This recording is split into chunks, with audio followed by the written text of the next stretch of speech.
A lakeside manhunt ends with the suspect in the hospital. A harrowing story of escape from 13 children found shackled at a California home. And Glacier Park officially sets a new visitation record. Powered by the Montana Television Network.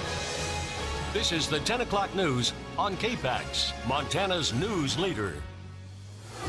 Good evening, I'm Jill Valley. And I'm Dennis Bragg. Flathead County deputies say that armed suspect arrested near Lakeside is a Libby man who is wanted for burglary, stealing weapons, and survival gear in Kalispell, as well as a truck. The suspect was the victim's son, now identified as 30-year-old Kevin Ray Mitchell from Libby. It was around 4:30 yesterday. A log truck driver reported finding the stolen truck around 6 miles up Kramer Creek Road near Lakeside.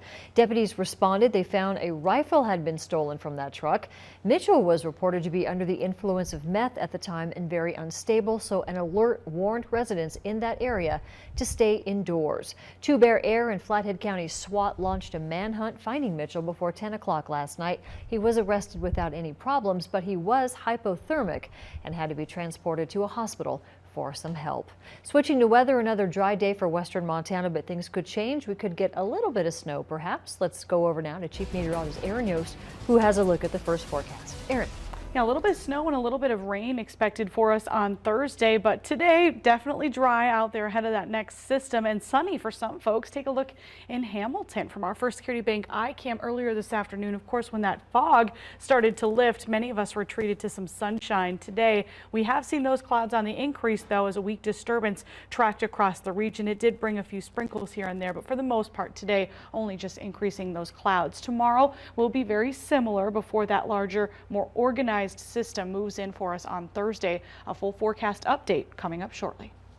The 2017 wildfire season made us sick from the smoke and clobbered the summer tourism season here in western Montana. But today, researchers told the Missoula Area Chamber of Commerce business members that it's time for communities to take a preemptive strike and think about our role in these catastrophic fires. Retired U.S. Forest Service researcher Jack Cohen told the group it's time to get real about protecting structures in the urban wildland interface. The problem that we're facing is not necessarily technology, it's awareness. It's the perspective that we have on how the problem occurs. We have defined it as a wildfire control problem, which we have no options. We don't have a choice to control the extreme wildfire. Cohen says private homeowners have to take more responsibility to protect their homes by being fire-wise. In many cases, a homeowner is their own line of defense in an emergency.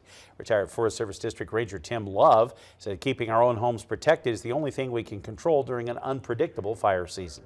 People are starting to understand that they need to do something with fuels on their property because, like I mentioned, that's the only thing that we can control. We don't control the weather or the topography, but fuels, in managing those fuels, is something we can do something about. Of course, this wildfire season was hard on everyone, not just to tourists, but to locals too. Researchers say people who live and work in the area also changed their behaviors because of the smoke. That cost the local economy as well as people went out of their way to see inside. Some even missed work. University of Montana economist Bryce Ward says that there isn't good infrastructure in place now to precisely measure the cost of the smoke on places like Missoula. That's something that's being developed. But what the research that exists suggests is that from some of that stuff, there are really long-lived effects as, people's health is affected, what happens to them in terms of, their productivity or their participation in the labor force. It's been estimated that as many as 800,000 tourists didn't come to Montana or change their plans last year because of all the wildfires.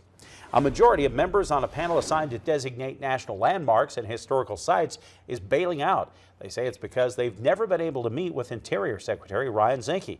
The National Park System Advisory Board is a federally chartered board tasked with advising the Park Service on issues ranging from protecting specific sites to addressing climate change in park units. 9 of the 12 board members suddenly quit last night, saying they've been unable to meet with Secretary Zinke since his appointment a year ago. Board Chair Tony Knowles wrote in a letter that the board has stood by waiting for a meeting to continue the partnership as prescribed by law. He said the panel's requests to engage have been ignored. Interior spokeswoman Heather Swift had said earlier more than 200 boards and panels attached to the department have restarted, according to the story in the Washington Post, but many are still waiting for their charters to be reviewed and renewed by the Trump administration. A history of bad behavior finally caught up with an MSU fraternity that was already on suspension. Sigma Alpha Epsilon is forced to close its doors for at least the next 3 years. MSU reached an agreement with the national headquarters of the Sigma Alpha Epsilon fraternity to shut the house down. It was on suspension after 2 students were hospitalized for alcohol poisoning after attending a party this fall at the frat house. There were also reports of underage drinking and drug use. The agreement means all current members of the SAE chapter are no longer members, and the school no longer recognizes that chapter as a student organization. MSU's Dean of Students calls the matter a safety issue. The Whitefish City Council approved a 102-unit resort condo complex to be located on Wisconsin Avenue in Whitefish. That's near the Baker Street Bridge and Big Mountain Road on the east side of Whitefish Lake. Whitefish Development Partners was granted a conditional use permit to develop 66 condos on Wisconsin Avenue, with another 36 units 2 blocks away. The vote to build those things passed tonight 4-2. Not quite as many people in tents and RVs, but otherwise Glacier National Park officially sets a new record with 3 million people going through the gates. Final report on park visitation from the Park Service shows over 3.3 million people went to Glacier National Park in 2017. That's a 10% increase over the previous year. The park had passed 3 million visitors this year in September, even with the fire season cutting access on the west side of the park. The new record wasn't unexpected. For the first time in Glacier's history, more than 1 million people had come through the gates in a month. That was in July, a jump of 23%. And park visitation was already up 11% through the first half of the year. Flathead County Sheriff Chuck Curry isn't going to run for re-election. This has been talked about for some time. Curry is currently serving a second term as the county sheriff, having been first elected in 2010. He's been a fixture at the Flathead County Sheriff's Office for more than 3 decades. As sheriff, he oversees more than 50 law enforcement deputies and 50 civilians. At least 4 others have announced plans to run for sheriff, including former undersheriff Jordan White, as well as Calvin Behringer, Brian Hino, and Keith Stolberg. While Sheriff Curry hasn't thrown his support to any of those candidates, he feels it's a good pool of qualified folks, but he says his replacement will face some challenges. There'll be a lot of challenges facing the person that takes the helm of this organization. Certainly the jail, how that looks, how that's going to play out is going to be very important to the organization, very important to public safety. Candidates have until March 12th to file for this year's election. In Lake County, Sheriff Don Bell says he will seek another term. Bell is currently in his first term as sheriff. Before he was elected, he spent 23 years as an officer for the Confederated Salish Kootenai tribe. His office is currently staffed by 73 employees, consisting of 24 sworn and more than 30 civilian support staff.